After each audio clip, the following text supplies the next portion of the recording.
آپ کے سامنے حقوق الزوجین، میاں بیوی کے حقوق کیا ہوتے ہیں اور رکھنے کی کوشش کروں گا۔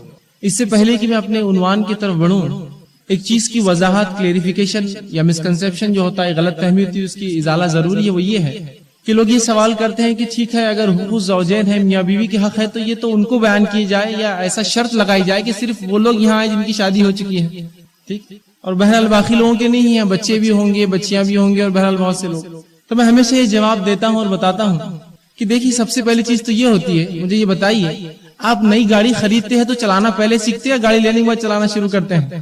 بنیادی بات ہے، کسی بھی چیز، کسی بھی عمل سے پہلے اس کو سیکھنا پڑتا ہے۔ کوئی بھی چیز آپ نہیں خریدتے ہیں تو اس سے پہلے پرانی کو استعمال کر لیتے ہیں، اس پہ جو ایکسپیرینس کرتے ہیں۔ اگر علم نہیں ہے تو اس کے علم کو حاصل کرتے ہیں، چیزوں کو جاننے کی کوشش کرتے ہیں۔ تو اسی طرح حقوق الزوجین، میاں بیوی کے حقوق، یہ وہ حق نہیں ہے کہ آپ نکاح کے بعد اس کو جاننے کی کوشش کریں، بلکہ یہ تو وہ حقوق ہے جو انسان نکاح سے پہلے جانے۔ اس لیے کہ جس دن نکاح ہوا تو اس دن تو ذمہ داریاں آ گئی اس کے اوپر۔ اب اگر وہ کوتاہی کرے تو وہ تو گناہ گار ہوا۔ تو یہ تو وہ علم ہے جو انسان اس عمل میں جانے سے پہلے حاصل کرے۔ یہ بہت بنیادی چیز یاد ہے کہ اس کو جاننا انتہائی ضروری ہے۔ تو اسی کے تحت جو ہے غلط فہمی جو لوگوں کو ہوتی ہے کہ بھائی اس میں تو غیر شادی شدہ لوگ بھی ہیں، تو بہرحال وہ تیاری کر رہے ہیں اپنے نکاح کے لیے، تو ظاہر سی بات ہے ان کو حقوق معلوم ہونا پہلے ضروری ہے۔ وہ جب حق جانیں گے تو ظاہر سی بات ہے جب وہ نکاح کریں گے تو ان حقوق کو دینے کی کوشش کریں گے، اس چیز کی اہمیت کو جانیں گے، وہ نکاح کیا ہے وہ جانیں گے، وہ نکاح کی سنتیں کیا ہے، اس کے آداب کیا، اس کے حکامات کیا، ان کی شرائط کیا ہے، جب انہیں علم ہوگا تو اس پر عمل کرنے کی کوشش کریں گے۔ تو گویا یہ وہ چیز ہے جو انسانوں کو، یا ہم جو ہے مسلمان اپنے بچوں کو پہلے سے تربیت دیں گے، ٹھیک۔ اور ظاہر سی بات ہے نکاح کی عمر تو بالغ ہو جائے تو انسان کا نکاح کیا جا سکتا ہے، لڑکا ہو یا لڑکی ہو، ٹھیک۔ تو ظاہر سی بات ہے جب بالغ ہونے کے بعد اس کا نکاح ہو رہا ہے تو اس سے پہلے وہ جانے۔ اور بلاغت میں سمجھتا ہوں بہت، یہ کوئی ایسی عمر نہیں کہ انسان 30-40 کا ہو تو جب بالغ ہوتا ہے، بہت کم عمری ہوتی ہے انسان بالغ ہو جاتا ہے۔ گویا یہ علم تو اس کو اس سے پہلے آنا ہے کہ وہ تمام چیزیں جان لے تاکہ اس کا نکاح ہو جائے، پیغام آ جائے تو بہرحال اس کو پتا ہے۔ ورنہ ہوتا یوں ہے کہ لوگ حقوق کیا ہے، میاں بیوی کی حق کیا ہے، نکاح ہوتا کیا ہے، نکاح کا معاملہ کیا ہے، اس کی سنت کچھ بھی نہیں جانتے ہیں۔ نکاح ہو جاتا ہے اور بس نکاح کے دن ہی بھاگتے پھرتا ہے وہ انسان، ہوتا ہے نا ایسا بہت سی بار، یہ کیا درست ہے، کیا وہ کیا کرنا ہے، کیا ایسا کیا کروں، کیا فلاں چیز ہونا ہے، کیا یہ کیا درست ہوگا، اور اتنا پریشان ہوتا ہے کہ کبھی کبھار وہ نکاح کی خوشی اس کی ایک طرف ہوتی ہے، صرف وہ اس پریشانی میں ہوتا ہے کہ اس میں کچھ غلط کام تو مجھ سے نہیں ہو جا رہا ہے۔ تو گویا پتہ یہ چلا کہ یہ پہلے جاننا ضروری ہے۔ لیکن یقیناً میرا عنوان آج وہ نہیں ہے کہ میں آپ کو بتاؤں کہ نکاح، اس کے شرائط اور وہ تفصیلات، انشاءاللہ وہ عنوان میرا 27 ہوگا، سنت نکاح۔ آج میرا جو عنوان ہے وہ یہ ہے کہ میاں بیوی کے حق کیا ہوتے ہیں، حقوق کیا ہوتے ہیں، ایک دوسرے پر ان پر کیا عائد ہوتا ہے، کیا چیزیں ان دونوں پر واجب ہوتی ہے جب وہ دونوں ملتے ہیں شریعت کے ماتحت، تو کیا چیزیں ہوتی ہیں جو عورت کے، مرد کے لیے ضروری ہے کہ عورت وہ حق ادا کرے، اور کیا وہ باتیں ہیں جو مرد کے لیے جاننا ضروری ہے کہ عورت کے وہ حق ہے، تاکہ جب یہ دونوں معاملے واضح ہو، دونوں کو اپنے اپنے حق کا علم ہو، تو انشاءاللہ عزیز ایک خوشگوار، ایک اچھی زندگی انسان گزار سکتا ہے۔ اس معاملے میں حالانکہ کتاب و سنت نے بڑی رہنمائی کی مسلمانوں کی، اتنی رہنمائی کی کہ نبی اکرم صلی اللہ علیہ وسلم کی زندگی کی وہ پہلو جو آپ کے اپنے ازواج کے ساتھ خلوت کے ہیں، وہ چیزیں جو ظاہر نہیں ہوتی، عام انسان بتاتا نہیں ہے، وہ تمام باتیں بھی ظاہر اللہ رب العزت نے کروائی تاکہ امت کو اس چیز کی نصیحت ملے، تربیت ملے، سبق ملے کہ کیا کرنا ہے۔ تو سبحان اللہ، اللہ کے رسول صلی اللہ علیہ وسلم جو سب سے پاکیزہ شخصیت ہے دنیا میں، اس کی زندگی کے وہ حالات بھی ہمارے سامنے رکھے گئے تاکہ اس میں بھی ہمارے رہنمائی ہو، جن حالات کو ہم عموماً ایک دوسرے سے بات کرنا پسند نہیں کرتے ہیں۔ صحابیات سے آ کر، امہات المومنین سے آ کر لوگ سوال کرتے تھے فلاں مسئلہ، اور وہ جواب دیتی تھی، اس لیے کہ وہ ان پر واجب تھا کہ یہ چیزیں بتائے تاکہ امت کی عورتوں پہ جب وہ مسائل آئے تو اس کا حل ہو، امت کے مردوں کو مسئلہ پیش آئے تو وہ معاملہ ان کے سامنے واضح ہو۔ تو یہ اللہ رب العزت کا بڑا کرم رہا اس امت کے اوپر کہ اس نے تمام باتیں ہمارے سامنے واضح کر دی، چاہے نکاح کے مسائل، اس کے بعد کی تمام چیزیں، اور میاں بیوی کے حق سب کر دیے۔ لیکن یہ ہم کہیں گے یہ ہماری بدنصیبی ہے کہ ہم لوگوں نے وہ حق نہ جانے، نہ اس کو سمجھا، نہ اس کو ادا کرنے کی کوشش کی، جس کا نتیجہ یہ ہوتا ہے، یا یہ ہو رہا ہے، یا یہ ہوا ہے ماضی میں، پاسٹ میں یہ ہوا ہے کہ اتنے مسائل آئے ہیں اس امت کے سامنے اور لوگوں کو یہ لگا کہ اس کا حل یہاں نہیں ہے، تو لہٰذا ہم اپنے حق کو لینے کے لیے ان جگہوں پر جائے، ایسی جگہوں پر جائے جہاں یقیناً غیر شرعی طور سے حقوق ملتے ہیں، اور کبھی کبھار وہ حقوق ظالمانہ بھی حقوق ہوتے ہیں جو شریعت بھی اس کو حق نہیں دیتی ہے، نہ دنیا کے قانون بھی کہتا ہے یہ درست نہیں ہے، لیکن اس کے باوجود وہ حق دلوائے جاتے ہیں، اور اس کے بعد کیا کیا بہرحال تماشے ہوتے ہیں آپ تمام لوگ جانتے ہیں۔ تو میاں بیوی کے حقوق یہ بڑی اہم چیز ہے، اس لیے کہ یہ میاں بیوی کا رشتہ ہی ایسا ہوتا ہے، یہ رشتہ بڑا نازک ہے، یاد رکھیں اس کے حقوق بھی بڑے عجیب اللہ رب العزت نے بیان کی، اس کے نبی نے بیان کی. اس کو سمجھنا بہت زیادہ ہمیں ضروری ہے.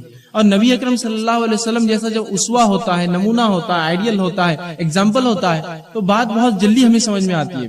لیکن یہ عجیب بات ہے کہ ہم نے اس معاملے کو شرم کے نام پر کبھی ڈھک دیا کہ نہیں یہ بے شرمی ہوں گی ایسی باتیں بیان کرنا، یا کبھی اس وجہ سے ڈھک جائے کہ لوگ کہاں سمجھیں گے، اتنی عقلیں کہاں ہیں لوگوں کو کہ سمجھے دین اور شریعت کی بات، یا پتہ نہیں اپنے خود ساختہ وجوہات جو میں نے سوچ لی کہ آپ کو نہیں لائیں گے اور میں نے آپ کو بیان نہیں کی. اس طرح سے ان حقوق کو چھوڑ دیا جاتا ہے، پامال کیا جاتا ہے، توڑا جاتا ہے، جس کا نتیجہ یہ ہوتا ہے جو طلاق کی شکل میں ظاہر ہوتا ہے، جو ایک دوسرے کے خاندان کی جو ہے عزتیں گرانے اور عزتیں اچھالنے پر ختم ہوتا ہے، جو خلا کی شکل میں، جھگڑوں کی شکل میں، فتنے کی شکل میں، فساد کی شکل میں، قتل کی شکل بھی اختیار کرتا ہے آخر میں جا کر. یہ تمام چیزیں بہرحال ہوتی ہیں. تو اگر ہم بنیادی طور سے یہ باتیں جان لیں تو انشاءاللہ عزیز ہمارے لیے بہت آسان ہوگا اس رشتے کو قائم رکھنا، اس بالکل بلکہ یہ کہوں گا اس نازک رشتے کو قائم رکھنا.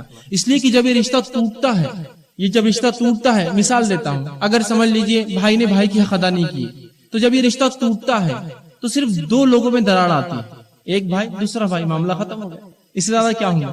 کچھ بھی نہیں ہوتا نا. اس سے زیادہ کوئی فتنہ زیادہ نہیں مچتا، دونوں ایک دوسرے کو برا بھلا کہتے ہیں، تھوڑے دن بعد معاملہ رفع دفع ہوتا ہے، مل بھی جاتا ہے. لیکن جب میاں بیوی کا رشتہ ٹوٹتا ہے تو سب سے پہلے دو خاندان متاثر ہوتے ہیں، دو فیملیز برباد ہو جاتی ہے. میں کہوں گا ایک عام الفاظ، دو خاندان متاثر ہوتے ہیں، دو خاندان کے علاوہ ایک نسل برباد ہوتی ہے.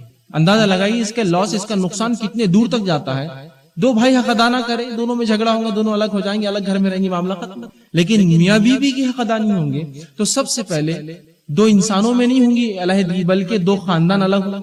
دوسرا ایک نسل برباد ہوگی پوری. یہ بات بالکل طے ہے. یہ بات کی گواہی سب دے سکتے ہیں جنہوں نے ایسے خاندان دیکھے جو میاں بیوی الگ ہو گئے، طلاق لے کر، خلا لے کر بیوی الگ ہوگی، طلاق دے دیا شوہر نے.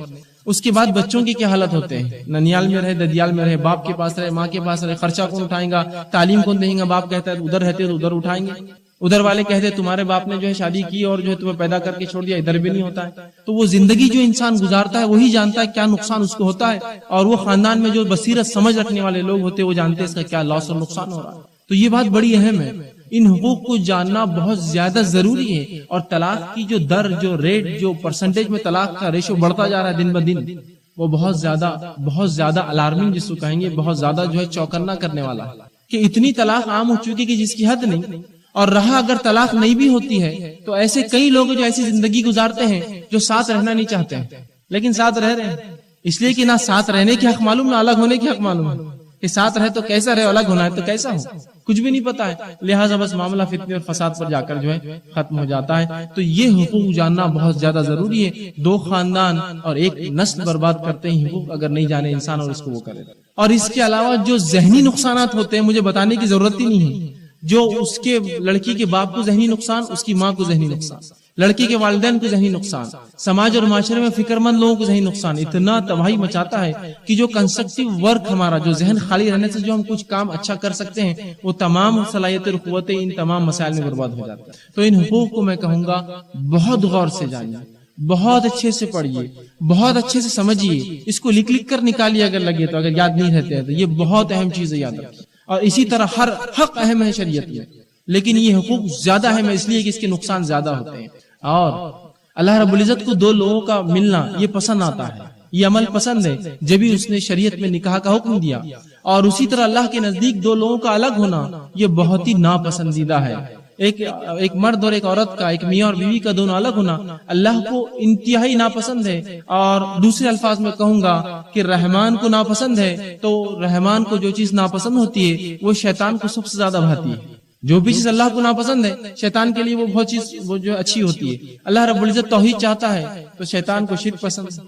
اللہ رب العزت دین سنت چاہتا ہے کہ لوگ سنت، شیطان کو بدعتیں پسند ہے اور عائش کرتا ہے. تو گویا جو عمل اللہ کو محبوب ہے تو گویا اس کا برعکس عمل جو ہے شیطان کو محبوب ہوتا ہے. تو جہاں اللہ رب العزت چاہتا ہے کہ دو لوگ ملے، ان میں الفت ہو، انسانی نسل آگے چلے، انسان جو اپنی شرمگاہ کی حفاظت کرے، وہیں شیطان چاہتا ہے کہ دو لوگ الگ ہو، شرمگاہ کی حفاظت نہ ہو، انسانی نسل ختم ہو جائے، انسان ایسی دنیا میں مر جائے.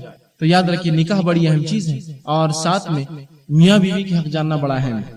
اور بہرحال جب لوگ طلاق بھی دیتے ہیں تو ایسے واقعات بہرحال سامنے آتے ہیں. ایسی چھوٹی چھوٹی وجوہات ہوتی ہیں جن کو سن کر ایک انسان خود جس نے وہ عمل کیا کبھی اکیلے میں بیٹھ جائے اور کبھی سوچے غور کرے تو وہ کبھی کبھار ہنسے گا اس عمل پر، گو رونا آنا چاہیے اس کو، لیکن وہ ہنسے گا ایک طرح سے کہ میں نے کیا کیا اپنے ہاتھوں سے. اور یہ ہنسی اس کی ہنسی وہ ہوں گی جو انسان غم سے جو ہوتا ہے نا بوکھلا جاتا ہے تو ہنستا ہے کبھی کبھار، وہ ہنسی ہنسے گا. اس لیے کہ بھائی میں نے پانی لاؤ بولا تھا اس نے پانی نہیں لائی اس لیے میں نے طلاق دے دیا. ہوتا ہے نا طلاق تم نے پانی نہیں لایا اب تک آدھا گھنٹہ ہوگا میں نے تم کو کہا تھا. کچھ لوگ طلاق دے رہے ہیں کہ میں بستر صاف نہیں رہتا میرا اس لیے میں اپنی بیوی کو طلاق دے دیا. کسی نے بس اس نے کوئی تحفہ لایا لیکن تحفہ اس لائق نہیں تھا کہ میں قبول کروں، یا جو ہے چھوٹی سی انبن کی بس تو میں تو ہوتی رہتی ہے، یاد رکھ تھوڑا سا کچھ ہو گیا اور بس کہہ دیا طلاق، تو گویا یہ درست نہیں ہے. یاد رکھیے یہ چھوٹی چھوٹی وجوہات تو ہونا ہی نہیں چاہیے. کیا واقعی میں اتنی چھوٹی چھوٹی وجہ؟ ہاں شرعی وجوہات بتائیے کوئی ہو سکتی ہے کہ بھائی ایک انسان ہے جو توحید پرست ہے، اس کے نکاح میں ایسی بیوی آ گئی جو شرک کرتی ہے، وہ سمجھا کہ تھک جائے پھر طلاق دے. ایک انسان ہے جو خاتون ہے وہ توحید پرست ہے اور وہ چاہتی ہے اس کا شوہر حلال کمائے، لیکن شوہر جو حرام سے رکتا ہی نہیں ہے، وہ تھک گئی اور وہ نہیں چاہتی کہ اس کی آنے والی نسل حرام کھا کر جیے، وہ کہتی کہ مجھے خلا چاہیے. شرعی وجہ ہو، بالکل ایسا جائز چیز ہوئی کہ واقعی میں اس کو جو ایک شرعی چیز چاہیے حلال روزی اور اس کا شوہر نہیں لا کر دے بات. یا ایسی کچھ وجوہات ہو جو واقعی میں شریعت کہے کہ وہ 5 وقت کی نماز نہیں پڑھتا ہے، کہے کہ اگر تھک گئی خاتون تھک گئی شوہر سے پڑھو نہیں پڑھتا ہے، مرد تھک گیا بیوی سے کہے کر پڑھو نہیں پڑھتی. تو یہ وجوہات ہو سکتی ہے کہ انسان اس بنیاد پر جا کر قاضی کے پاس کہے کہ بھائی یہ تو نمازی نہیں ہے اور نماز تو یہ کفر اور ایمان کا فرق ہے، شرک اور ایمان کا فرق ہے، تو یہ ہو سکتا ہے. لیکن وجوہات تو آپ دیکھیے دارالقضات جائیے یا آپ فیملی کورٹس جائیے تو وہاں آپ کو وجوہات ایسی ایسی ملیں گی جس کی کوئی امتحان ہے. اور ان وجوہات کو ڈیفائن کرنے کے لیے اس کو جائز ٹھہرانے کے لیے پھر جو جھوٹ گڑھا جاتا ہے وہ آپ سب جانتے ہیں، مجھے بیان کرنے کی ضرورت نہیں. کس حد تک انسان جھوٹ بولتا ہے، کیسے کیسے الزام تراشیاں ایک دوسرے پہ ہوتی ہے، ایک دوسرے کے خاندان پر ایک دوسرے کے کیریکٹر پر، مجھے لگتا ہے مجھے بتانے کی ضرورت نہیں. تو بہرحال میاں بیوی کے حقوق بڑے اہم ہیں. اللہ رب العزت چاہتا ہے کہ یہ دو لوگ مل کر رہیں، وہیں شیطان چاہتا ہے کہ یہ دو لوگوں میں علیحدگی اختیار کرے. ہمیں چاہیے ان حقوق کو جانے اور ہم جو ہے ان حقوق کو ادا کرنے کی بہرحال جو ہے کوشش کریں. نبی اکرم صلی اللہ علیہ وسلم کی بعثت سے پہلے عورتوں کی کیا حالت تھی میں بہرحال مختصر بیان کرنا چاہوں گا تاکہ میں پورا اس طرف آؤں کہ اللہ رب العزت نے اس دین کے ذریعے کیا عطا کیا ہے مردوں کو اور بالخصوص عورتوں کو. شریعت اسلامیہ سے پہلے عورتوں کی جو حالت تھی وہ یہ تھی کہ ان کا معاملہ یہ تھا کہ یہ یا تو ایک غلام سمجھی جاتی، یا تو ایک نوکر جیسا اس کا معاملہ تھا، یا تو بہرحال ایک استعمال کی چیز تھی، یا پھر آخر اس کے حقوق جانوروں سے گئے گزرے تھے. یہ حال تھا عورتوں کا. آپ صلی اللہ علیہ وسلم جب آئے تو عرب کے کچھ قبائل ایسے بھی تھے جو اپنی لڑکیوں کو دفن کرتے تھے، وہ سب نہیں کرتے لیکن ایسے قبائل بھی موجود تھے جو لڑکیوں کو دفن کر دیتے تھے. اگر کوئی شخص مر جاتا تو اس کی بیٹیوں کو صرف یہ آس دیتے اس یتیم لڑکی کو کہ ہم تمہارا اچھا نکاح کریں گے اور اس کی وراثت نہ جائے بول کے اس کا کبھی زندگی بھر نکاح ہی نہیں کرتے. کبھی یہ ہوتا کہ وراثت دوسرے گھر میں نہ جائے تو جب بھائی مر جاتا تو گھر کا بڑا طاقتور مرد کیا کرتا ہے کہ اس آدمی کے دوسرے جو بیویوں سے لڑکے ہوتے تھے اس سے ان عورتوں کا نکاح مطلب سوتیلی ماؤں سے نکاح کر دیتے تھے تاکہ وراثت گھر کے گھر میں رہے. اسی طرح جو ہے بہرحال کیا سلوک تھا بہرحال بتانے کی مجھے ضرورت نہیں، اس حد تک گرا ہوا تھا کہ اگر لڑکی پیدا ہو جاتی تو لوگ اس کو جو ہے دفن کر دیتے تھے. نبی اکرم صلی اللہ علیہ وسلم کے پاس ایک صحابی رسول اللہ کا اللہ کے رسول میں نے جو ہے اسلام سے پہلے جب اسلام لایا تو کہا کیا اسلام لانے کے بعد میرے گناہ معاف ہوں گے؟ جبکہ میں نے ایسا سنگین جرم کیا کہ میں نے اپنی 3 لڑکیوں کو زندہ دفنایا، ایک نہیں 2 نہیں 3 لڑکیوں. اس لیے کہ ان کے نزدیک اگر کوئی یہ کہے کہ اسے داماد ہے تو شرم کی بات تھی. داماد ہے مطلب لڑکی، لڑکی مطلب یہ تو بالکل بیکار آدمی، یہ تو سوسائٹی میں گرا ہوا شخص ہے، یہ تو ادنا ہے بدتر ہے، یہ بالکل کچھ بھی نہیں ہے. تو لوگوں کو شرم آتی داماد ہے بولنا، اس لیے بیٹی کو پیدا ہوتے ہی دفن کر دیتے، زندہ دفنا دیا جاتا. تو یاد رکھیے بہت جو ہے ہم کہیں گے بہت بڑا ظلم ہے اور یہ ہر انسان نہیں کر سکتا ہے سوائے اس کے کہ سماج اتنا پریشر ڈالے، اتنا بوجھ ڈالے کہ انسان مجبور ہو یہ عمل کرنے. تو اس زمانے میں اسلام جو آیا، نبی اکرم صلی اللہ علیہ وسلم کی بعثت ہوئی اور آپ نے جو ہے عورتوں کے ان کے حقوق دلوائے. بلکہ اگر کوئی شخص اسلام کی تعلیمات کو جو ہے پڑھے تو وہ دیکھیں گا کہ نبی اکرم صلی اللہ علیہ وسلم کی تعلیمات کا اگر نچوڑ نکالے تو یہ تھا عورتوں کی عزت اور عظمت جو ہے شریعت نے دی. گویا انسانیت کے آدھے طبقے کو عزت دلائی شریعت نے، جو جانور سمجھا جاتا یا اس سے بھی بدتر. اور یہ عربوں کی صرف عورتوں کی حالت نہیں تھی عربوں میں، بلکہ ہندوستان میں کیا حالت ہے مجھے بیان کرنے کی ضرورت نہیں. برٹشرز کے قانون بنانے سے پہلے 1839 سے پہلے یہاں کی عورتوں کا بھی کیا حال تھا. جب انسان مر جاتا تو یہ ایک عورت کے لیے خوش نصیبی تھی کہ وہ جو ہے اس کے ساتھ جل جائے. تو یہاں بھی کوئی بہترین حق نہیں تھے اس کے. اسی طرح یونان میں بھی عورتوں کے کچھ خاص حق نہیں تھے سوائے اس کے کہ اگر کوئی مرد کسی کا قتل کر دے تو اس کے بدلے اس کی عورت کو قتل کر دیا جاتا، اس کی بیوی کو مار دیا جاتا. عجیب قانون ہے نا، عقل میں نہیں آتا قتل کروں میں اور مارا جائے میری بیوی کو میں اس کے بدلے مار دوں، اس لیے کہ آدمی کو قتل نہیں کیا جا سکتا، عورت اس کی جو ہے ریپلیسمنٹ ہوگی، وہ بلی دے دیں گے اس کے بدلے اور اس کی بیوی کو قتل کر دیا جاتا۔ یہ حالت اس دور میں اسلام آیا اور اس نے خاتون کو حق دیا، ایسا حق دیا کہ جس کے تعلق سے تصور کرنا محال ہے۔ اس دور جہالت کو دیکھے، پھر ان حقوق کو دیکھے، تو پھر آج کے دور کی خواتین یہ کہیں گی الحمدللہ جتنا سکون اور اطمینان یہ شریعت نے دیا شاید ہم نہیں پاتے یہ سکون اور اطمینان اگر کسی اور مذہب میں، کسی اور جگہ، کسی علاقے میں پیدا ہو۔ اتنا اس شریعت نے ہم کو دیا ہے، اور نہ صرف عورتوں کو دیا، ہم کو بھی تو دیا۔ یہی عورت ہماری ماں کی شکل میں بھی تو ہے، یہی عورت ہمارے بیوی کی شکل میں بھی تو ہے، یہی عورت ہماری بیٹی کی شکل میں بھی تو ہے، تو حق تو مجھے بھی دیا اس شریعت نے، صرف عورتوں کو کہاں دیا؟ میرا بھی تو بینیفٹ ہوا اس کے اندر کہ میں آج ماں کی عزت اور تعظیم کرتا ہوں، اس لیے کہ شریعت نے وہ حق دیا۔ اگر نہ دیتا تو اگر میں چاہتا بھی تو اپنی ماں کے ساتھ وہی برا سلوک کرتا جو سماج کرتا۔ بلکہ نبی اکرم صلی اللہ علیہ وسلم کے زمانے میں جب ایک قاصد رسول اکرم صلی اللہ علیہ وسلم سے ملاقات کے لیے جو ہے فارس سے آیا، جو فارسی تھا، مجوسی تھا، جب وہ آیا ایک احکام لے کے کہ تم کو جو خسرو نے بلایا ہے، تمہاری گرفتاری کا وارنٹ نکلا ہے، اس لیے کہ تم ہم کو دعوت دے رہے ہو اسلام کی، تم جاہل اور بدو لوگ جن پر ہم نے حکومت کی، آج ہم کو بتاؤ گے دین و شریعت اسلام کیا ہے، لہذا تمہاری گرفتاری کا وارنٹ ہے۔ نبی اکرم صلی اللہ علیہ وسلم کو وحی ہوئی اور آپ کو بتایا گیا کہ وہ بادشاہ مر چکا ہے جس نے وارنٹ دیا تھا، اور اس کے مرنے کی وجہ یہ تھی کہ اس کے بھتیجے نے اسے قتل کیا تھا۔ وجہ یہ تھی کہ اس زمانے کا جو ان کا مذہب تھا اس میں یہ تھا کہ کسی بھی خاتون سے اگر انسان کو خواہش ہو جائے کہ اس سے میں جو ہے اپنی خواہش پوری کروں تو اس کو نہ نہیں کہا جا سکتا تھا۔ اور اس بھتیجے کی جو ماں تھی اس کے ساتھ ایک وزیر نے کہا تھا اس بادشاہ کو، بادشاہ میں اس کے ساتھ جو ہے منہ کالا کرنا چاہتا ہوں، اور اس بادشاہ نے کہا چونکہ وقت کا قانون وہی تھا اس نے دے دیا۔ اس لڑکے کو بہت بری بات لگی تھی کہ میرے ماں کے ساتھ یہ سلوک ہوا، اور اس نے کیا کیا، اپنے چچا کو قتل کر دیا اور خود بادشاہ بن گیا۔ تو یہ حالت تھی یاد رکھی قوموں کی کہ اس طرح سے عورتوں کے ساتھ سلوک ہوتا تھا۔ تو گویا وہ ایک ظاہر جو بھی ہوگا اس کا مذہب کچھ نہ کچھ تو اس کے دل میں بات تھی اپنی ماں کی طرف۔ تو شریعت نے نہ صرف عورتوں کو اونچا کیا، ہمیں بھی اونچا کیا کہ ہمیں وہ حق دیے کہ ہم ان کو وہ حق دے سکیں۔ تو شریعت نے عورتوں کو بہت ابھارا، ان کے حقوق کو بہت اونچا کیا اور ان کے ایسے حق دیے۔ اور شریعت کی خصوصیت ہے جس کو جو چاہیے شریعت وہی دیتی ہے ادر کی۔ ایک دم سادی مثال دوں گا بات سمجھنے کے لیے، اگر ایک بلب ہے اس کو 400 واٹ چاہیے تو شریعت کہتی 400 دو، اس کو 600 نہ دو، یہ خراب ہوگا، اس سے کم دیں گے بھی تو یہ خراب ہو جائے گا۔ کسی چیز کو اتنی طاقت چاہیے تو اتنی ہی دو۔ تو اسی طرح شریعت نے ان کے بھی حق دیے اور ان کے بھی حق دیے، مرد اور عورتوں کے دونوں کے ویسے دیے جیسے ہونا چاہیے تھا، اس کی حکمت سے دیے۔ ہماری سوچ کے مطابق ہوتے تو پھر ہم جو ہے ان کو ذلیل کر دیتے اور اپنے آپ کو بھی ذلیل کر دیتے، حکمت کے ساتھ دیے۔ تو خواتین کا جو ہے شریعت نے جو بہت جو ہے معاملہ اونچا کیا، اور نبی اکرم صلی اللہ علیہ وسلم کی تعلیم یا ان کے آپ کی تعلیمات آپ پڑھی خواتین کے تعلق سے اتنی بہترین ہے کہ ایسے حق خواتین کے کسی نے بھی نہیں دیا تھا۔ حتیٰ کہ نبی اکرم صلی اللہ علیہ وسلم کے زمانے میں عورتوں کو یہ حق تھا کہ وہ اپنے مشورے اور رائے رکھے، حتیٰ کہ عام زبان میں کہیں گے ان کو رائٹ تھا کہ وہ ووٹ ڈالے، ہاں اور نہ کہے۔ رسول اللہ صلی اللہ علیہ وسلم کا عورتیں آتی، سوال کرتی، بیعت لیتی، یہ کیا ہے؟ جبکہ یورپ میں اور باقی دیگر ممالک نے جو یہ دعویٰ کرتے ہیں کہ انہوں نے عورتوں کے حق دیے، میں سمجھتا ہوں آج سے 100 سال پہلے یہ حق دیا کہ عورتیں ووٹ دے سکتی، ورنہ وہ ناقص العقل شیطان کی پیروکار اور پتہ نہیں کیا کیا انہوں نے ان کے اوپر جو ہے القاب لگائے تھے، جو آج ان کے برابری کے نام سے ان کو جو ہمارے بازو لا کہتے دونوں برابر ہے اور ساتھ چلنے کا، بلکہ ہاتھ میں ہاتھ ڈال کر چلنے کا حق ہے۔ تو یہ وہی لوگ تھے جو 100 سال پہلے یہ سلوک کرتے تھے عورتوں کے ساتھ، آج یہ کر رہے ہیں، کل اور کچھ کریں گے۔ شریعت کا معاملہ پہلے دن سے آج تک اور قیامت تک ویسے ہی رہیں گا، اس کے حق جو ہے وہ یقینی انسانی فطرت کے مطابق حق ہے۔ تو شریعت نے وہ دیا جو چاہیے تھی، اور لیکن اس کے اندر اللہ رب العزت نے کچھ کو کچھ معاملے پر فضیلت دی، کچھ کو کچھ معاملے پر فضیلت دی۔ اس بات کو ہم سمجھیں۔ جب میں یہ کہہ رہا ہوں کہ شریعت نے خواتین کو حق دیا، عورتوں کو حق دیا، تو کچھ لوگ یہ سوچ سکتے ہیں یہ کیسے حق ہوں گے کہ ہم کو تو فلاں چیز کا حکم ہے اور ان کو تو فلاں ہے، میرے کو تو یہ کہا ان کو تو یہ کہا، تو یہ کیسے حق ہوئے؟ حق تو وہ ہوتے ہیں جو برابر ہو۔ یاد رکھیے میں نے اس لیے پہلے بیان کر دیا، شریعت ہر کسی کو اتنا دیتی ہے جتنا اس کے لائق ہے، جتنا اس کو چاہیے، اس سے زیادہ بھی نہیں اور اس سے کم بھی نہیں۔ تو اللہ رب العزت نے یہ بات بالکل درست ہے کہ مردوں کو کچھ معاملے میں قوام رکھا، اونچا رکھا، عورتوں کو کچھ معاملے میں جو وہ کیا، لیکن اللہ کے سامنے ان کے حقوق جو ہے برابر ہے، ان کی حیثیت برابر ہے، ان کی عبادتوں کا جو برابر ہے، ان کے گناہوں کی سزا برابر ہے۔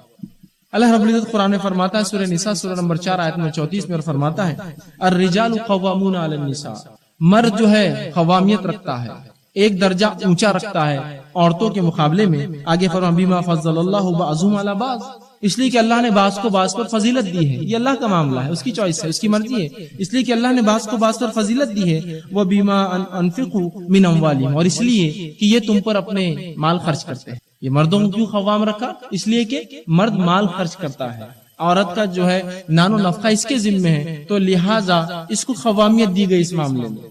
ٹھیک، تو یہ بات سمجھنے کی ضرورت ہے کہ شریعت نے حق برابر دیے، لیکن جس کو جو چاہیے تھا وہ دیا، اور جس کو جس فیلڈ میں آگے بڑھانا تھا وہاں بڑھا، جس کو جس فیلڈ میں پیچھے رکھنا تھا وہاں رکھا.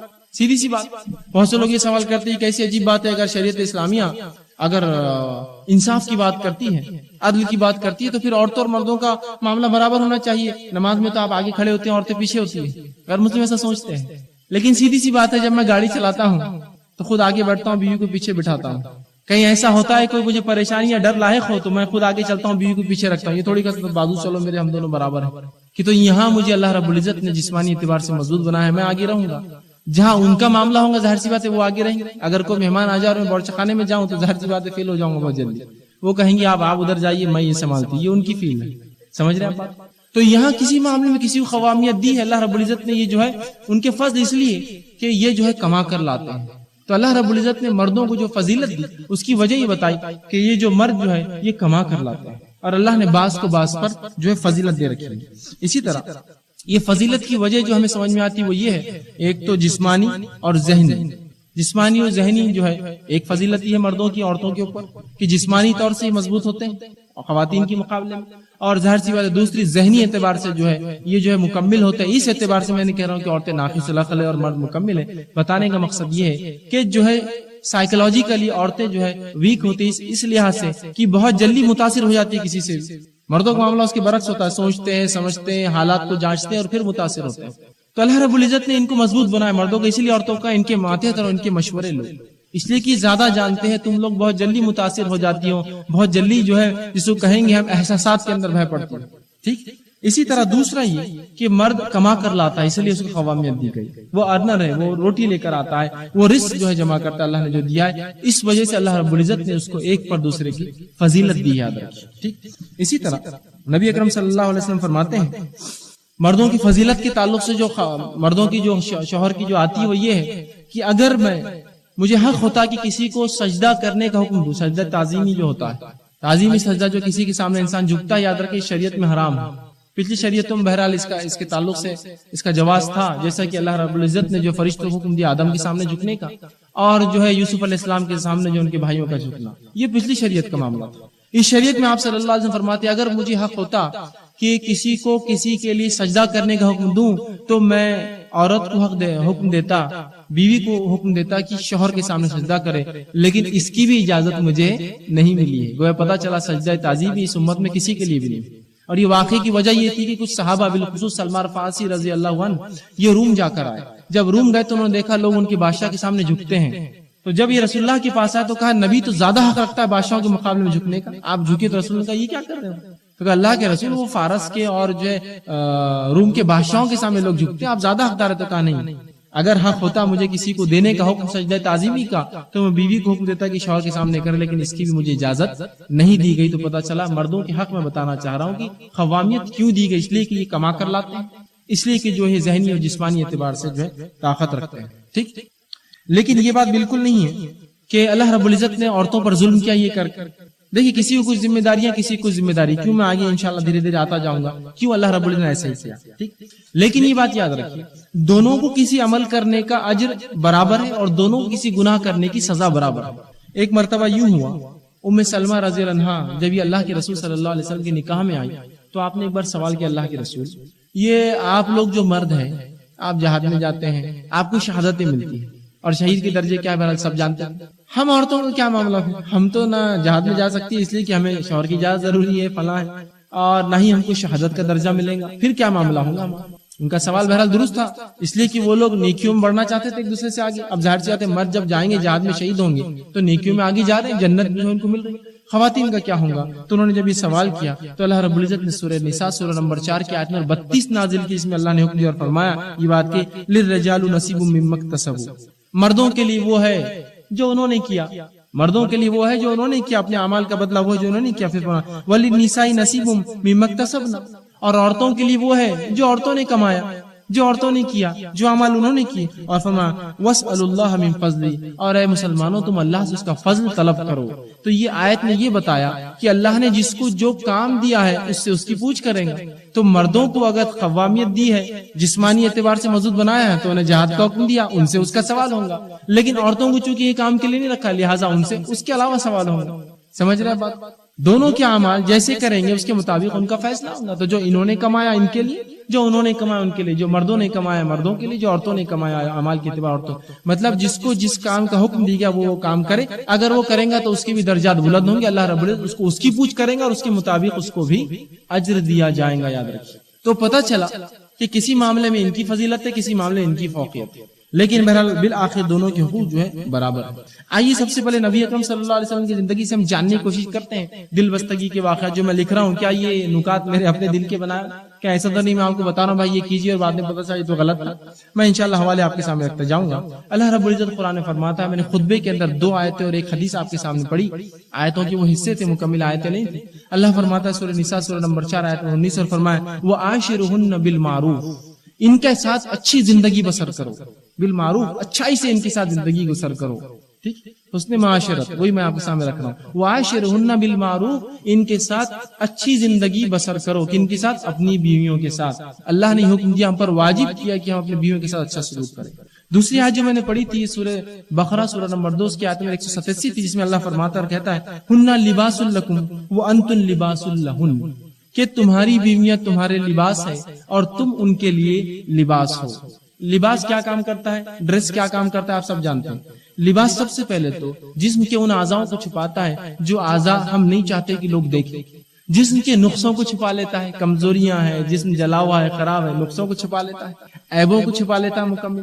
دوسرا زینت کا ذریعہ بنتا ہے، خوشنما انسان دکھتا ہے جو ہے جب وہ لباس پہن لیتا ہے۔ تو جیسے لباس کام کرتا ہے، اللہ فرما رہا ہے کہ تم ان کے لیے لباس ہو، وہ تمہارے لباس ہے۔ مطلب جیسے لباس کام کرتا ہے کہ برائیوں کو، سطر کو ڈھانکتا ہے، کمزوریوں کو، نقص کو چھپاتا ہے، اور جس طرح سے خوبصورتی اور زینت بنتا ہے، اسی طرح تم دونوں کا رشتہ ہے، میاں بیوی کا رشتہ ہے کہ یہ اس کے لیے لباس ہے اور یہ اس کے لیے لباس ہے۔ یہ بالکل واضح ہے کہ کوئی خاتون جو ہے اپنے شوہر کی برائیاں نہ کرے، کوئی شوہر اپنی بیوی کی جو ہے دوسروں کے سامنے برائیاں نہ کرے، اس لیے کہ لباس کسی کو ظاہر کرتا ہے کہ اس کے جسم کے اندر کیا ہے، یا اس کپڑے کے پیچھے کیا چھپا ہے، کیا برائیاں، کیا نقص ہے، جسمانی اعتبار سے نہیں پتہ چلتا ہے، بلکہ وہ تو خوشنما بتا کر انسان کے اچھے اچھے نقص چھپا لیتا ہے۔ تو کہا تم ان کے لیے لباس ہو، یہ تمہارے لباس ہے۔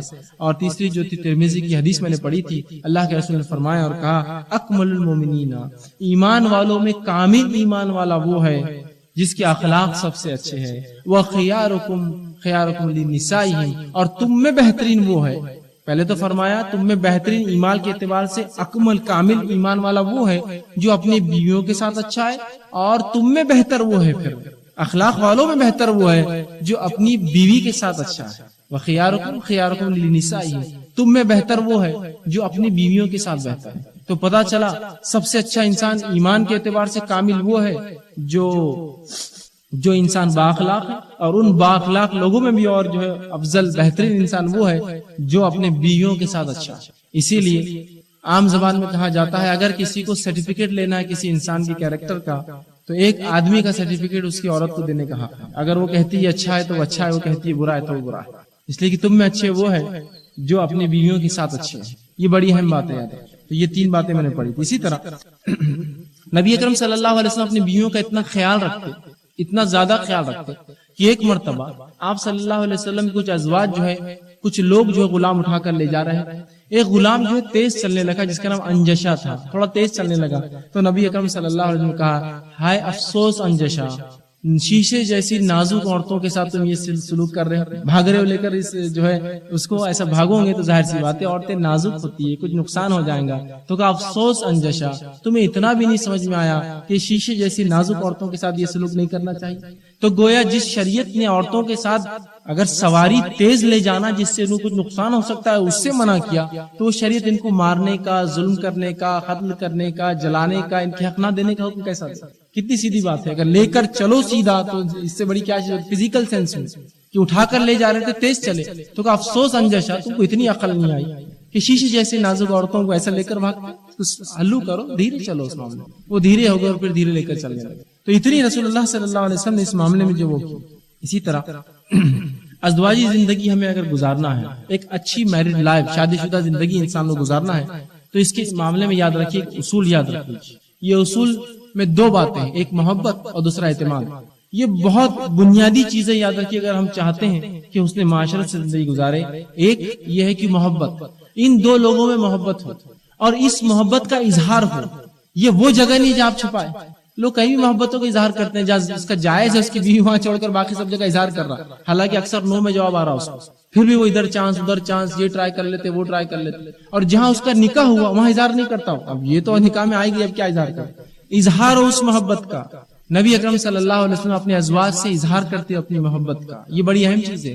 ہم محبت صرف دل میں رکھے درست نہیں. آئیے نبی اکرم صلی اللہ علیہ وسلم کو حدیث سن لیجیے، اس کو غلط معنی مت لیجیے، میں اس کی تشریح کر دوں گا بعد میں.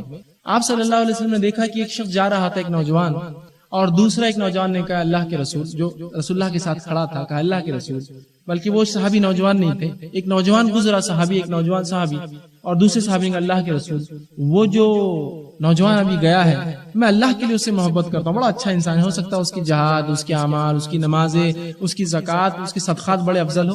تو یہ صحابی کو وہ صحابی بڑا پسند تھا، تو کہا میں اللہ کے لیے اس سے محبت کرتا ہوں. تو رسول اللہ نے کہا کیا کبھی اظہار کیا، بتایا اپنے بھائی کو یہ چیز؟ تو کہا اللہ کے رسول کبھی بتایا نہیں، بس میں دور سے دیکھتا ہوں، اس سے محبت کرتا ہوں، اللہ کے لیے خوش ہوتا ہوں اس کے اعمال کو دیکھ کر. تو کہا اظہار کر اپنی محبت کا جا کر. وہ صحابی رسول گئے، اس کے پیچھے دوڑتے دوڑتے کہا کہ دیکھو میں بھائی تمہیں، اے نوجوان، تمہیں صرف اللہ کے لیے، خالص اللہ کے لیے تم سے محبت کرتا ہوں. تو اس نوجوان نے پلٹا کر جواب دیا اور کہا جا تجھ سے وہ محبت کرے جس کے لیے تو مجھ سے محبت کرتا ہے. اس نے دعا دی کہ جا تجھ سے وہ محبت کرے جس کے لیے تو مجھ سے محبت کرتا ہے، تو اللہ کے لیے محبت کرتا ہے، جا اللہ تجھ سے محبت کر. اس نے دعا دی. تو پتہ چلا اظہار کرنا ہے. لیکن یہ معاملہ آپ یوں نہیں کر سکتے کہ کسی غیر محرم عورت کے سامنے اظہار کریں.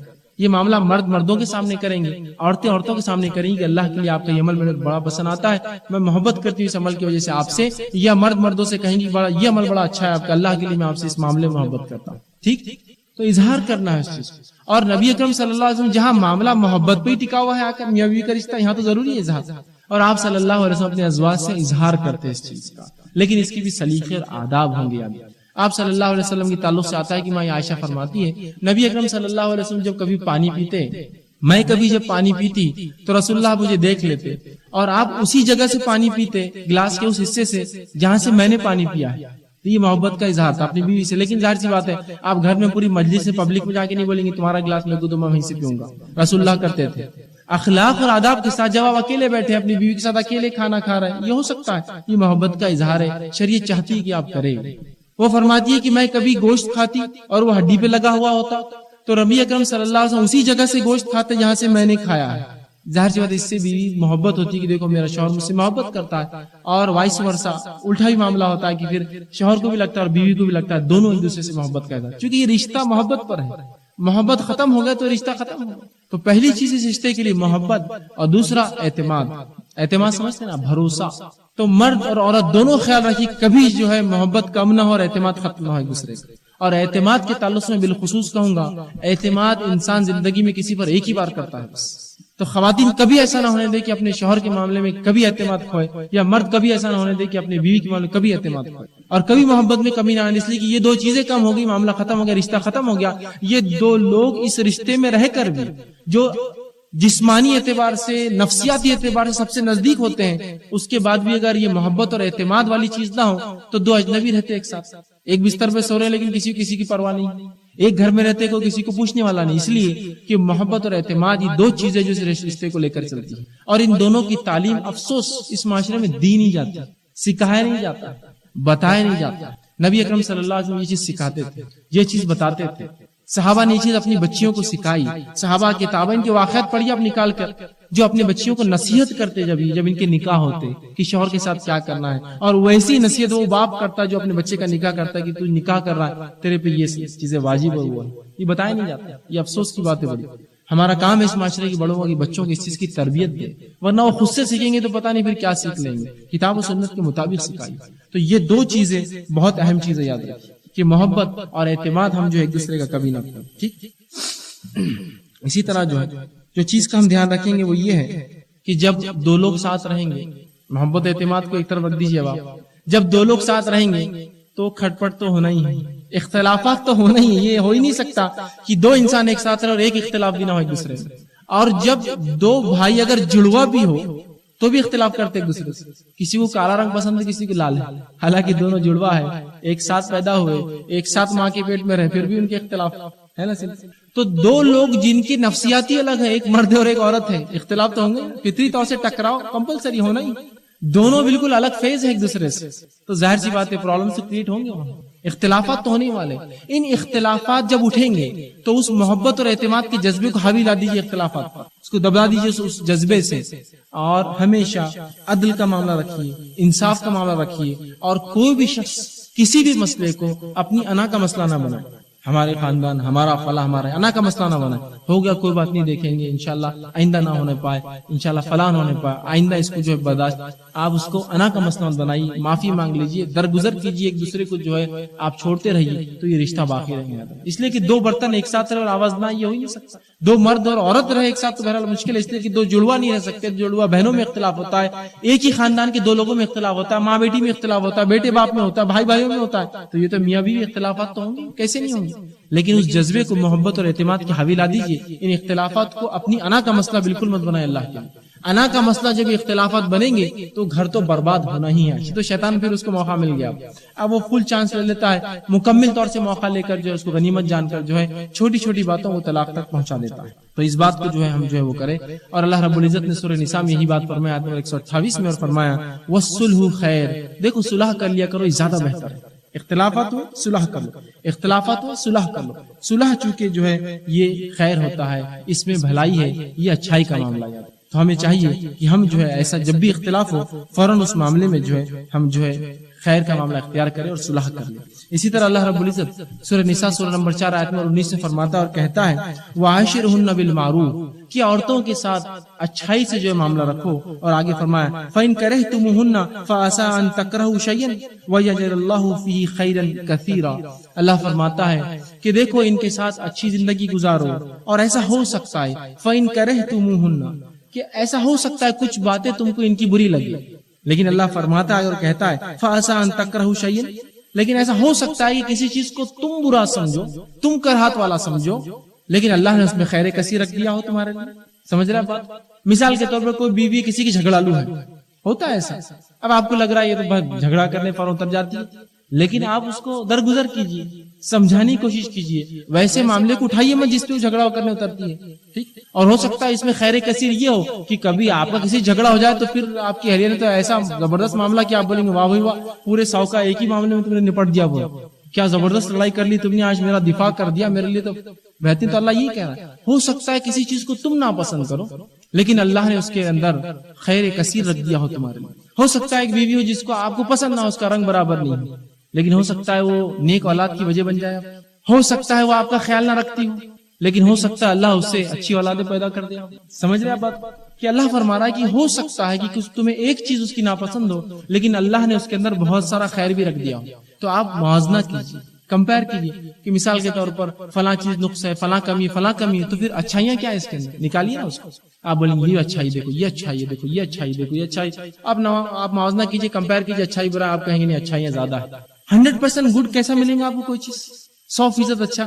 اپنی نفس کو دیکھیے نا، آپ 100% اور میں 100% اچھا ہوں، نہیں ہوتا. لیکن عموماً ہوتا ہے کہ مرد چاہتے کہ عورتیں 100% اچھی ہو، مرد نہ بھی ہو تو چلیں گا. بھائی ہم گالی دی تو کیا ہوا، انہوں نے نہیں دینا کبھی. میں لڑ لیا تو کیا ہوا، انہوں نے لڑنا نہیں کبھی. میں نے تھپڑ مارا تو کیا، اس نے تھپڑ نہیں مارنا مجھے کبھی، ہے نا. میں اس کے بارے میں غیبت کیا تو کیا، اس نے غیبت نہیں کرنا کبھی میرے لیے. یہ ہوتا ہے. دیکھیے اب ہوتا ہے. یا پھر ایک مرد ہوتا ہے جو شریعت کا بالکل پابند نہیں ہے، لیکن خاتون کو چاہتا ہے برقع ہو، آنکھوں پہ گوگل ہو، ہاتھ میں جو دستانے ہو، پیر میں جو ہے موزے ہو، فلاں ہو، ادھر نہ جاؤ. تو سوال یہ ہے بھائی صاحب آپ بھی تو ویسے دیندار بنیے نا. پھر اہلیہ کو تو چاہتے ہیں مکمل. میں یہ نہیں کہہ رہا ہوں کہ آپ یہ امید نہ کریں کہ میں بے دین ہوں تو اہلیہ بھی، لیکن دونوں طرف معاملہ ہونا درست. ایسا نہ ہو کہ مرد یہ سوچے کہ میرا معاملہ ہو تو کیا ہو، میں بدنام ہوں تو تم نہیں ہونا فلاں. تو آپ اپنے آپ کو بھی ہم دیکھیں، ہمیں بھی کتنے نقص ہوتے ہیں. کبھی اس بیوی سے پوچھی مجھ میں کیا نقص ذرا بتاؤ. اور نبی اکرم صلی اللہ علیہ وسلم کے ماں عائشہ کی ایک روایت ہے، حدیث بخاری کی، میں سمجھتا ہوں سب سے طویل روایت ہے بخاری کی، جس میں ماں عائشہ رضی اللہ عنہا ایک مرتبہ ایک مجلس میں گئی جہاں 9 عورتوں نے اپنے ساس اور اپنے شوہر کا تذکرہ کیا. 9 عورتوں، جس میں عبداللہ ابن مسعود کی بھی جو ہے بیوی تھی. سب نے تذکرہ کیا اور سب نے پازیٹیو اور نیگیٹو آسپیکٹس بیان کی کہ میرے شوہر میں کیا خصوصیت ہے اور کیا اس میں خامیاں ہیں.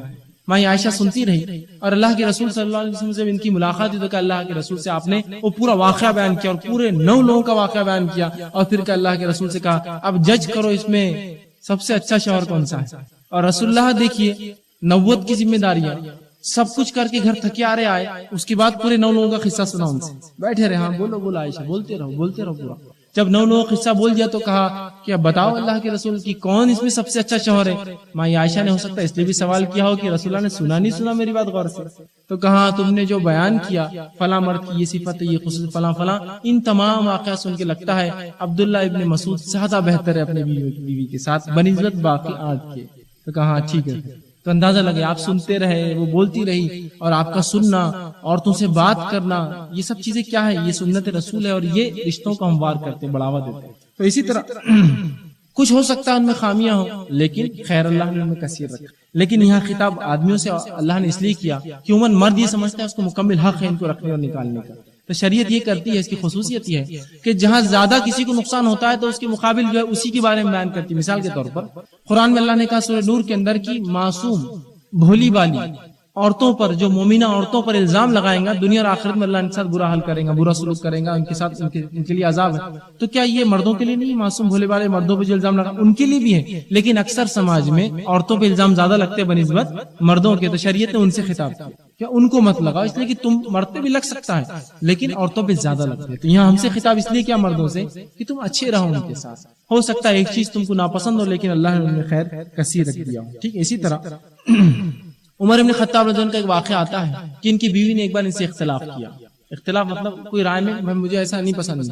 عمر ابن خطاب نے تعجب کا اظہار کیا اور کہا کیا تمہاری حالت تھی دور جہالت میں, کیا تمہارے مطلب حال تھا, کیا حق تھے تمہارے پاس, آج کیا اسلام نے تم کو حق دے دی, بس لگی ہمارے کو چڑھائی کر رہی, تم مجھ سے اختلاف کر رہی ہو تم کہ اسلام نے تم کو حق دی تو دیکھو آج کیا تم اٹھا رہی ہو اس کا فائدہ کہ مجھ سے اختلاف کر رہی ہو. تو ان کی بیوی نے جواب دیا آپ مجھے تو بڑا کہہ رہے ہیں کہ میں اختلاف کر رہی ہوں, اپنی بیٹی حفصہ کو کبھی نہیں پوچھتے, وہ تو اللہ کے رسول سے بھی کبھی کبھی اختلاف کرتی ہے, رسول اللہ اس سے بھی ناراض ہوتے ہیں, کیوں اپنی بیٹی کا نہیں بولتے, میرا بول رہے میں اختلاف کر رہی ہوں. تو پتہ ہی چلا کہ نبی اکرم صلی اللہ علیہ وسلم سے بھی ان کی بیویاں اختلاف کرتی تھی. یہ اختلاف کوئی شرعی اختلاف ہاں اور نہ کا, ایمان اور غیر, وہ نہیں تھا چھوٹا کہ یہ کرو نہیں مجھے یہ نہیں کرنا, یہ کرنا. رسول اللہ ناراض ہوتے ہیں کیوں نہیں کیا ہے, مجھے نہیں کرنا. تو پتہ ہی چلا کہ مرد میاں بیوی ساتھ ہوں گے تو اختلافات ہونا ہی ہے, حتیٰ کہ نبی کی بیوی نے نبی سے اختلاف کیا, وہ عورتوں کی فطرت, اس کو سمجھنا پڑے. یہی عدل اور انصاف کا تقاضا ہوگا ایک مرد کا. لیکن میں یقیناً یہ نہیں کہہ رہا ہوں کہ اس سے بیویوں کو حق ہے. عمر ابن خطاب سے ان کی بیوی کرتی تھی تو کوئی بیوی گھر جا کے شوہر سے اختلاف کر کے ابھی واقعہ سن کے عمر ابن خطاب کی بیوی کرتی تو میرے کو کیا, اور ان کی بیٹی حفصہ بھی اللہ کے رسول سے کرتی تھی تو میں کیوں نہیں کر سکتی. نہیں, اس کا مطلب یہ ہے کہ ایسا ہو جاتا ہے سمجھ کے اختلاف, ہم کو سمجھ کر لے کر چلنے پڑے گا اس مسئلے کو. اس حد تک آپ کہہ دیجیے ٹھیک ہے سن لیتا ہوں مان لیتا ہوں, بعد میں آپ سمجھائیے اچھے.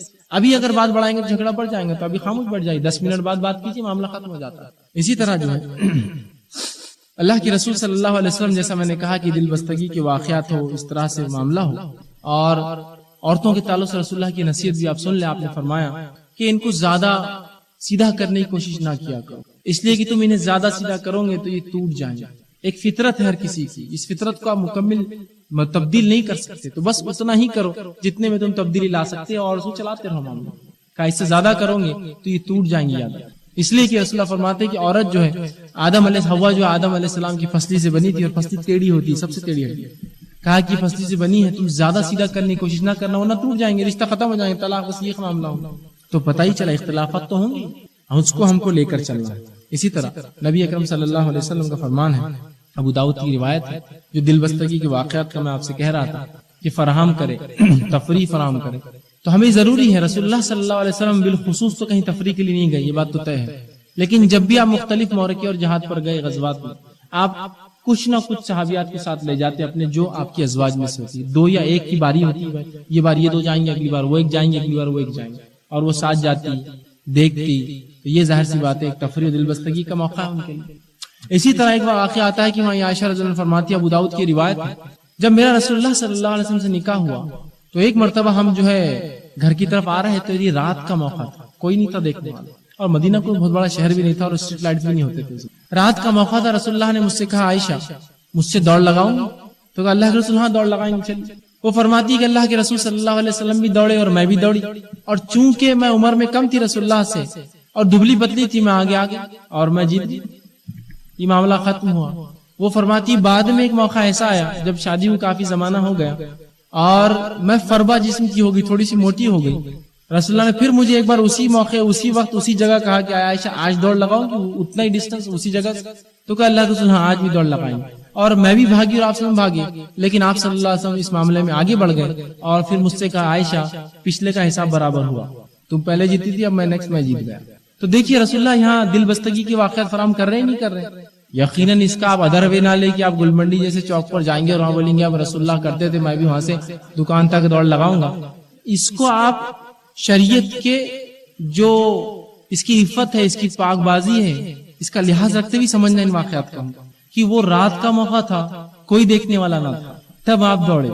ٹھیک ہے بات سمجھ میں آ گئی؟ تو پتا چلا یہ دل بستگی کے واقعات تو تھے جو آپ فراہم کر رہے تھے اپنے بیویوں کو، اور بالخصوص مائی عائشہ رضی اللہ عنہا یہ عمر میں کافی کم تھی، رسول اللہ کا انتقال ہوتا ان کی عمر 19 سال تھی، تو اندازہ لگا سکتے ہیں آپ۔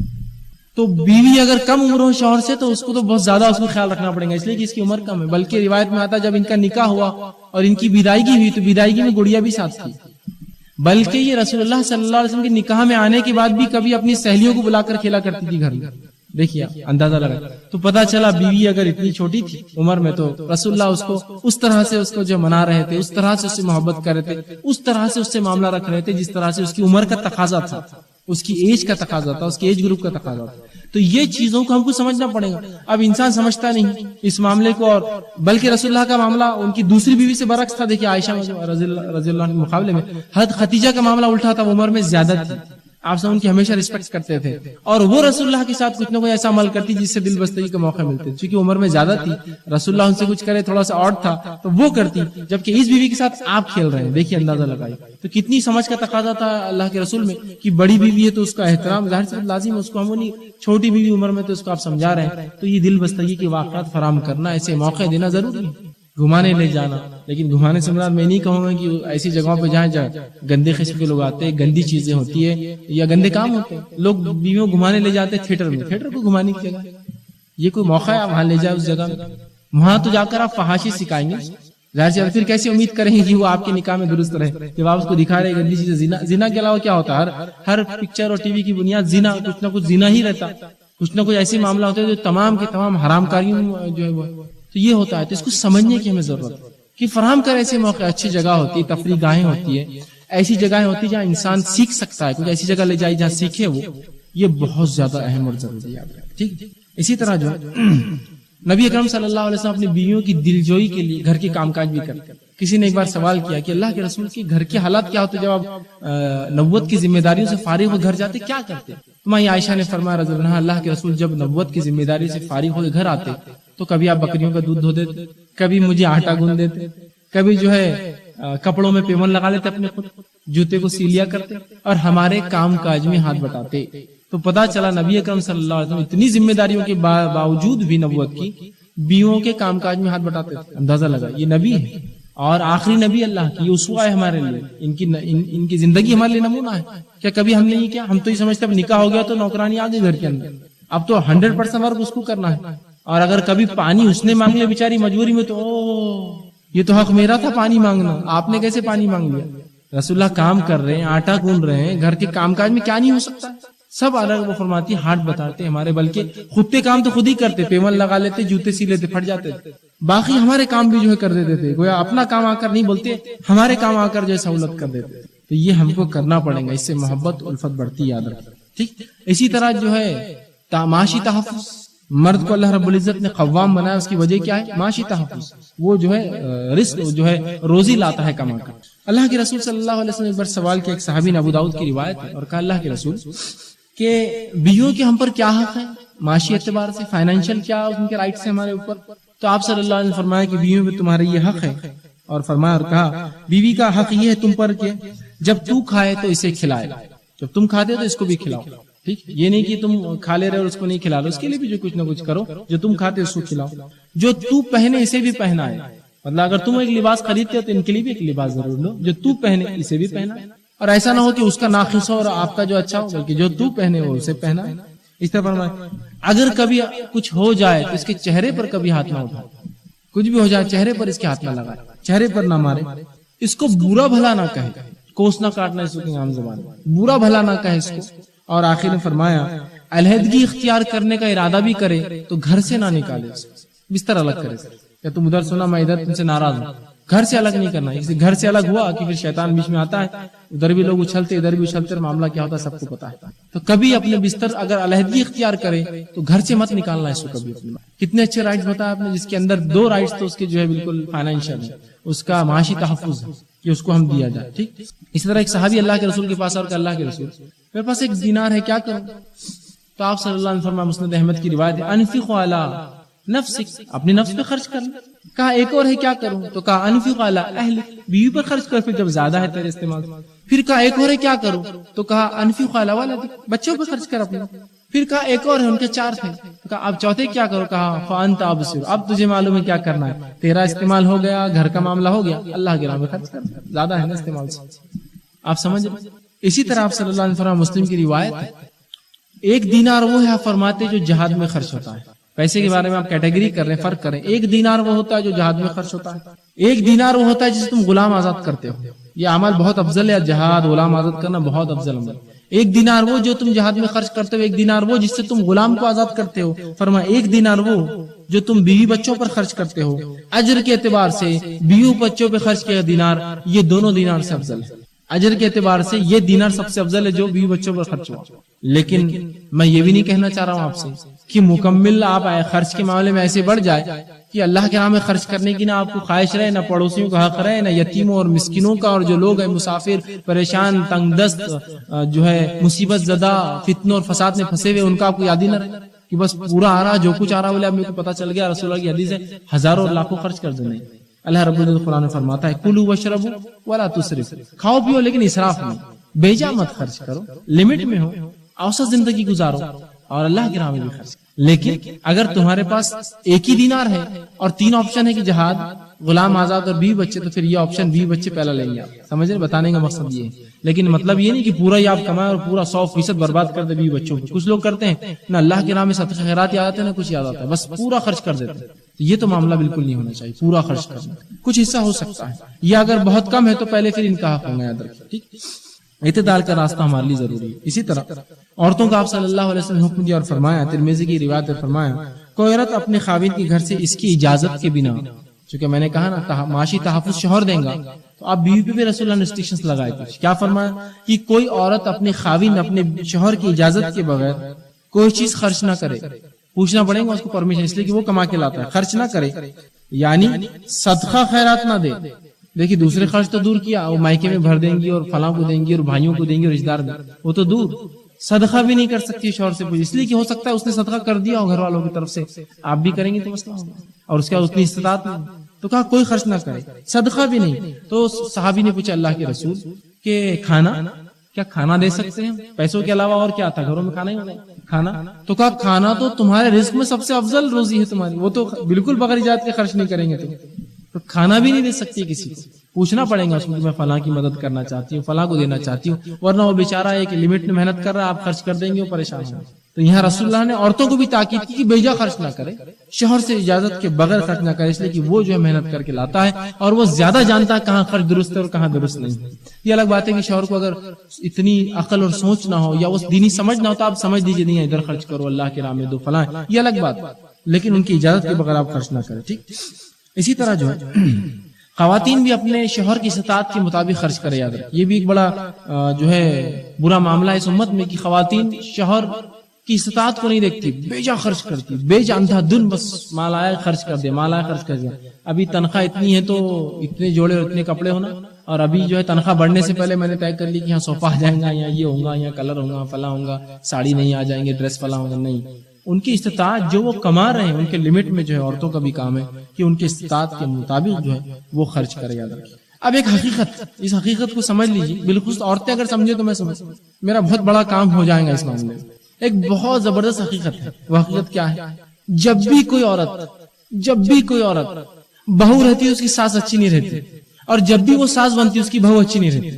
بس یہ ہوتا ہے، یہ بالکل حقیقت ہے. اس بات کو سمجھ لیں. یہ پتا چلا کہ ہوتا ایسا نہیں ہے, وہ ہماری سوچ ہے. جب بھی کسی عورت سے پوچھی بھائی تمہارا معاملہ ہے ساس کا, ارے ہماری ساس تو ایسے خطرناک تھے, ان کے اماں ایسے تھے ویسے تھے, یہ تھے وہ تھے. ٹھیک, اب جانے دو بھائی, جو بھی ہوا تمہارے ساتھ اللہ نے اب تو اچھا کر دیا.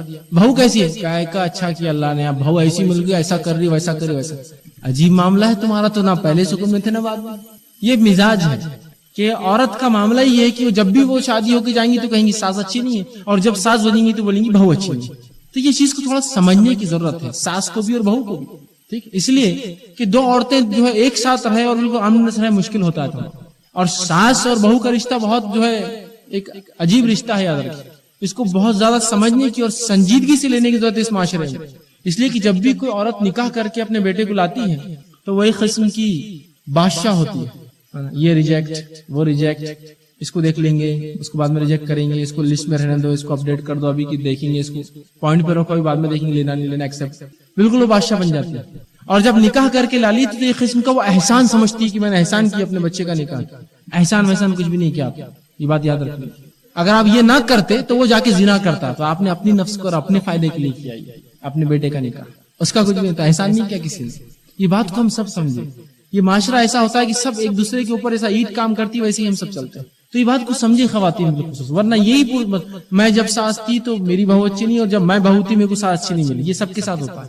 سمجھیے اس رشتے کو, اور دونوں اگر دینی اعتبار سے اس کو سمجھے نا, سنجیدگی سے لے, تو انشاءاللہ اکثر فتنے فساد ختم ہو جاتے ہیں. بہت سی بار ہوتا ہے گھر میں شوہر بیٹھا ہوا خالی آ کے دونوں ہی لڑ رہے, لڑ لو اچھے سے, کیا کریں گے.